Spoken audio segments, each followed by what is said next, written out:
Laut einem neuen Bericht der Washington Post nutzt China westliche soziale Medien, um sein Militär und seine Polizei mit Informationen über ausländische Ziele auszustatten. Die Dokumente, auf die die in Washington ansässige Veröffentlichung zugegriffen hat, zeigen auch, dass chinesische Behörden, darunter staatliche Medien, Propagandaabteilung, Polizei, Militär und Cyberregulierungsbehörden, neue oder ausgefeiltere Systeme zur Datenerfassung kaufen. Wenige Wochen nach Nicaraguas überraschendem Abbruch der diplomatischen Beziehungen mit Taiwan hat China wieder eine Botschaft in dem zentralamerikanischen Land eröffnet.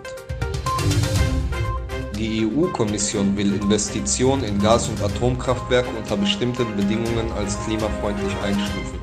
Das geht aus einem Entwurf für einen Rechtsakt der Brüsseler Behörde hervor. Das zunehmend instabile militärische Umfeld auf der koreanischen Halbinsel und die internationale Politik machen diesen Schritt notwendig, sagte Kim in der Hauptstadt Pjöngjang. Die Pläne für den Ausbau der nationalen Verteidigung mit der Produktion leistungsfähiger und moderner Waffensysteme würden energisch vorangetrieben. Die beiden nuklear bewaffneten Rivalen in Südasien tauschten auch Listen von Nuklearanlagen aus. Dieser Austausch erfolgt im Rahmen eines von den beiden Ländern im Dezember 1988 unterzeichneten Abkommens mit dem Titel Verbot von Angriffen auf kerntechnische Anlagen und Einrichtungen. Es wurde 1991 umgesetzt. Keine Seite machte Einzelheiten zu den nuklearen Einrichtungen, aber es wird angenommen, dass die Liste größtenteils aus bekannten nuklearen Einrichtungen besteht.